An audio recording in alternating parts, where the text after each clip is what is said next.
Hey guys, gonna be reviewing my Rolex Explorer 2 reference number 16550 today.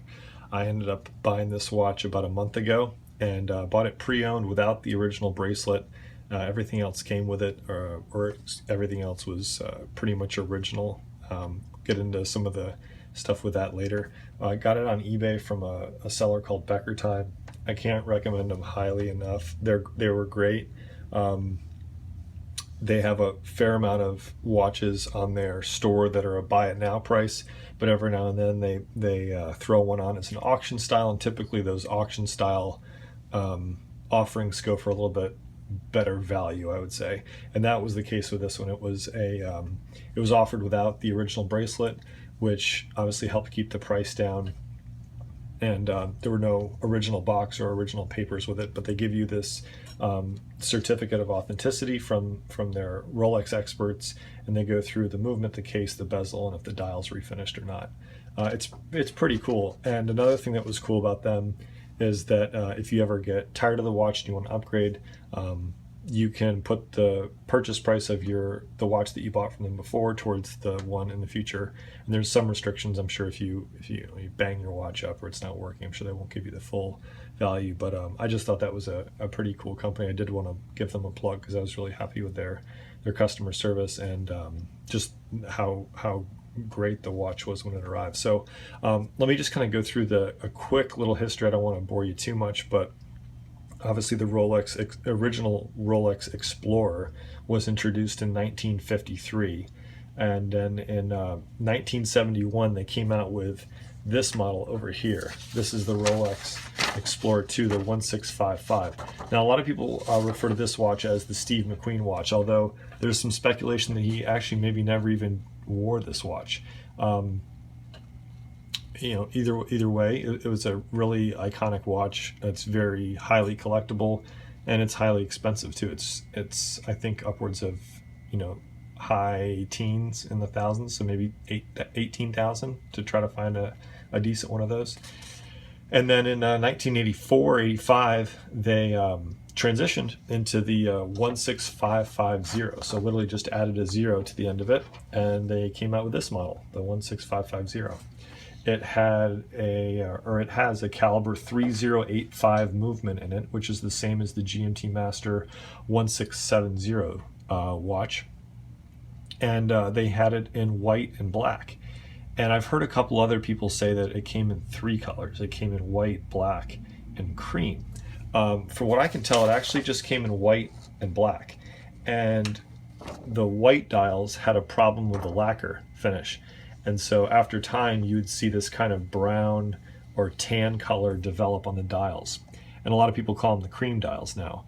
And they're really expensive. I think to get a 16550 with a good condition cream dial with the white gold surrounds for the hour markers is upwards of $10,000.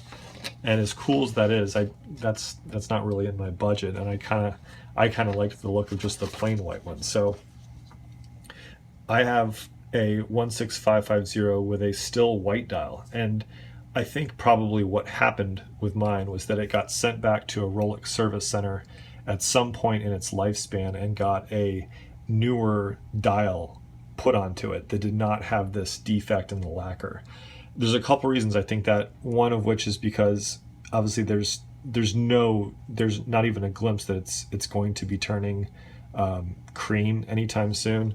Another reason is that a lot of the older 16550s had what's called a rail dial, which is this consistent gap between superlative and chronometer, and that gap matches up with the officially certified gap. So you'd have like a straight line that forms right down the center line. And from what I can tell, not all of them were rail dials, but there was a fair amount of them that were. And as you can see, mine is a non-rail dial. They're off center from each other. So yeah, that's one difference. One thing that you can tell this watch apart from the 16570 is that the 9 on the date dial is open, whereas if you got a 16570, the 9 would be closed off. So that was one little thing. I think this has a little bit more of a vintage look to it, but regardless, it's still a very close kin to the 16570. I really like this watch. I think it complements the other Rolex that I have. I have the Rolex Submariner no date with a black dial and no date, obviously. So I thought it'd be neat to have a white dial with a date, and then obviously having this GMT function is pretty cool too. It just popped up on eBay. I was kind of searching for this one, and I did kind of want to find one without the bracelet, because they do kind of go for a premium if they do come with the original bracelet. So this one popped up with no original bracelet, and I scooped it up for about $3,500. I think normally with the bracelets they go upwards of $5,000 for the white dial, maybe in the low 4,000s for the black dial, and then if you have one of the original cream dials that had turned to cream, I think those are 10, or alternatively you can look for a cream dial that someone has preserved, and I think the cream dial, just the dial itself, goes for like 3,000 or 4,000. So potentially you could buy a cream dial, put it on this, and it could be worth 10,000, but the serial numbers wouldn't match up. Another cool thing about this particular model, this is an R serial number, and the R serial number was the first letter that Rolex used when they got out of just all numbers. So the R was the first one, the L was the second one. They actually kind of spelled Rolex. It was R and then L then X, or excuse me, R, L, then E, then X. They didn't use O for some reason. And so what's cool is that the Submariner that I have, the serial number starts with an A. The serial number of this starts with an R, and those are two of my initials. So that is kind of cool, and I was hoping that my third initial I could eventually get another Rolex that has that as its first letter for its serial number. So why don't we cut to a shot of the lume? It's not very impressive, but it's mostly worn off of these hour markers, but you can definitely still see some lume on the hour hands. Here's the lume on the Rolex Explorer 2. You can see that the hour markers are pretty much non-existent. The second hand's ticking through around the 25-30 second mark. Then you've got your hour and minute hands, the Mercedes hour hand, and then the GMT hands kind of pointing towards 3 o'clock. So definitely still bright enough to figure out what time it is in the dark.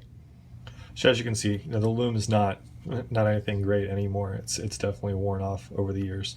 I really do like the size of this. It's a good size. I think some people may get a little weirded out that it's 39, and whereas the normal Submariner is 40. And then you've got the newer Explorers that are 42 millimeters.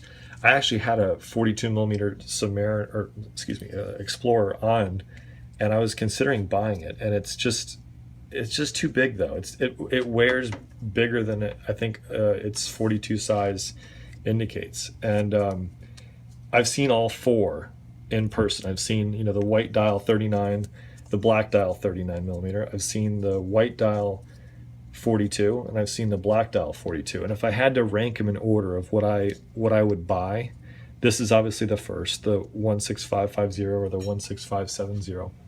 They have the same, same measurables except for the date disc pretty much.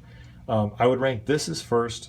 I would rank the black 42 as second. It's just got this really cool kind of black brown quality to the dial when it catches the light. It's pretty mesmerizing. I actually considered buying that for a little while, but it was just too big.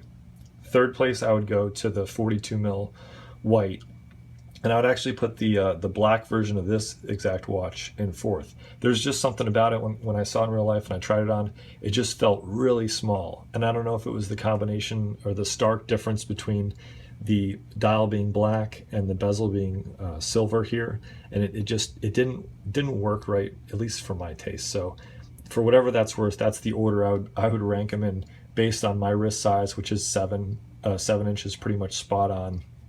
In my taste, I would go this one first, then I would try on the 216570 black, then the 216570 polar, and then the 16570 black. So as you can see, really nice fit here on my 7-inch wrist. It's not too tall. It wears pretty much exactly like my Rolex Submariner. I mean, I think it's 1 millimeter wider or narrower than the other one. I'm not that sensitive to notice 1 millimeter on my wrist. I think it's it's pretty much the same to me. I really like this khaki NATO strap. I think it kind of picks up a little bit of the kind of the aged look of the hour marker. The hour markers aren't super patinaed yet. Maybe they will be eventually, but I think it's a nice crisp combination between the white dial and the khaki NATO strap. I might try switching the metal bracelet out from my Submariner and this one and kind of go back and forth. Obviously this has drilled lugs here, so it's really easy to take the spring bars out and swap in a bracelet or swap in a NATO. Yeah, I mean, I'm really happy. I think it is a great value. As much as I hate to admit that Archie Luxury is right, this really is a pretty good value in terms of a used sports Rolex model. So, yeah, really cool watch, and I'm very happy with the size. It's not too small.